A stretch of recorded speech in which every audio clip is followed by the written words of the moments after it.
Thanks for being here. Thanks for having me. You look very beautiful. Why, thank you. As do I. Okay, good. Mr. Q, to say you're pretty too. You look fantastic, Thank okay? you. Yeah, oh there we my go. God. Yeah, isn't that... I'm so pretty. Now, Can I touch? yeah, yes, you may.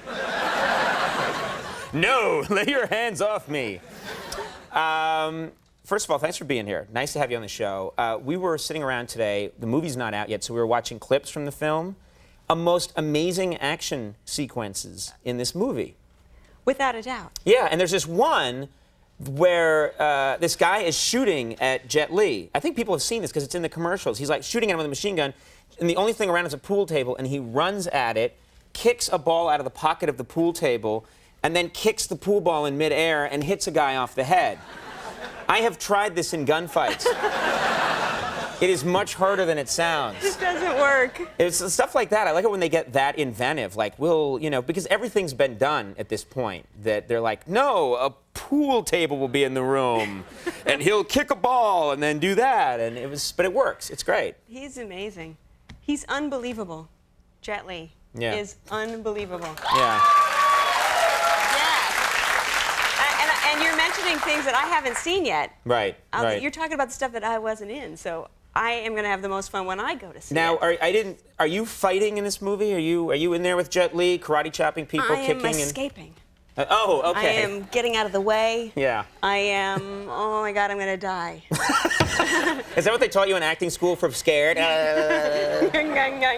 It's like you learned that from a Warner Brothers cartoon. You know what I did.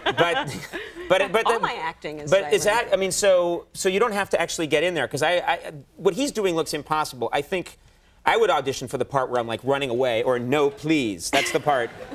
Is that so? That's mostly what you're doing. But you have to. Do you get hit at all in the movie? I do. I take quite a bit, but none of it. The bruised, choking neck, the taking punches, none of it compares to having to run in platform thigh boots on cobblestone in Paris. I know this is true. Trust. You know. Yes. Many's the time I've been there. What's funny is that you play a prostitute in the movie. And so you have to, dress a certain way. And I heard that you actually brought some of your own clothes. Well, no, I mean, not from my own wardrobe. All right. All right, settle down. I actually decided, okay, I'm going to Paris to play hooker, but I must make a stop in Hollywood. Right. So I went and got these array of shoes to choose from, not knowing anything about what I was going to have to do, but I knew I am a hooker, there will be shoes. Right. Because the original title of the movie was not The Barefoot Hooker. Yeah. No, it was not. The Barefoot Hooker in the Park. Yeah. Do you, what's funny, because it would be bad if they said, you're playing a hooker in this movie, and you're like, what should I wear? What you're wearing's fine. That would be bad. It's good that you went out and bought these things. Now, have you ever dressed up this way before, for a role or something, and then gone out? Because I know in Jackie Brown you were wearing really short shorts, and you were dressed in this provocative way. Have you ever been tempted? And I'm asking for a reason, because once I was in like a failed TV pilot, which makes a lot of sense, and I had to play, I had a minor part, and I played a policeman, and I was wearing the policeman's outfit, and I couldn't help it. I walked off the lot and started walking around and telling people, like, move it along, I just had to. Did you ever want to walk off the lot and, like, walk around in real life in these kinds of clothes? Well, you forget. You've been doing it for how many months, and you feel normal. How scary is that? And so you were just wearing these clothes, and this is for Jackie Brown, right? Jackie Brown. Well, this I didn't know what I was going to do, and suddenly I was doing it because I arrived, and then wham, we were going. We moved so fast. Right. So I didn't really have any time to get used to what I was going to have to live in for the next 3 months and be ogled in. But in Jackie Brown, I had a little time. I thought, okay, I'm not going to get used to this easily. So I think maybe what I'll do is go dive in and go to a pool hall in hot pants and platform shoes, just to get over it. And just to sort of research what it feels like. So you just went in that element. Yeah. Did people recognize you? I mean, did they say? No, I don't know. There was a lot of looking or like, hey, or... That tends to happen with hot pants anyway, yeah. Well, how about this? One time someone said, hey, I know you, you're on that show. And I'm thinking, yeah, and he said, Helen Hunt. Well, I mean, could think about was like, what is Helen wearing? Yeah. Because And also, why is Helen Hunt hanging out in this pool hall? I know, and it's Helen Hunt, she's in here all the time. It's like, was she just here? Because I know Helen. Have you been mistaken for other actresses ever? Well, actually, it's Helen who has told me that she said, you're Bridget Fonda one time, and then, Yeah. you gotta love, Yeah. beer gut, right? Uh-huh. Like, I like that.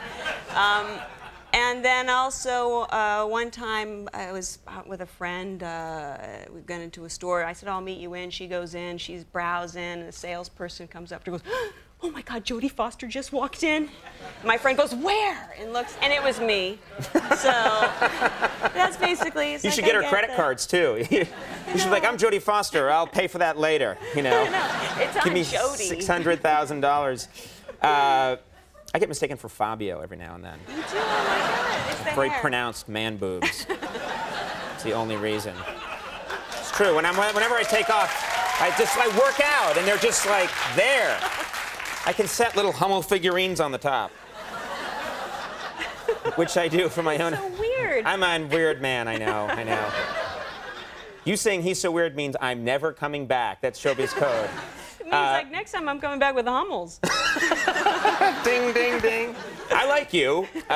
Kiss of the Dragon opens next Friday, and it looks like I mean, this is one of those movies where you see a couple of clips, and sometimes you see the clips and you think, I don't know. This movie, you think, I got to go see this movie. Well, definitely, it's the roller coaster fun thing, and also what I've heard is that the clips are nothing compared to some of Jet's stuff. Right. So, which is always good because I hate it when the clips are the best part. Well, we've had people come here and show like 3 clips from their movie, and you pretty much see the whole movie. It's like there's a clip where, you know, whatever, he gets drafted into the mob, and then the clip where he breaks free, and then the clip where he marries the dog at the end, and you're like, okay, now I know what happens in this movie. Look for that movie soon. That sounds so good. Yeah, I like the dog part. All right. Are they casting? Kiss of the Dragon opens next Friday. Bridget, thanks very much for being here. Thanks. Great to have you. Bridget Fonda. Kevin Pollak is coming up. We'll take a break.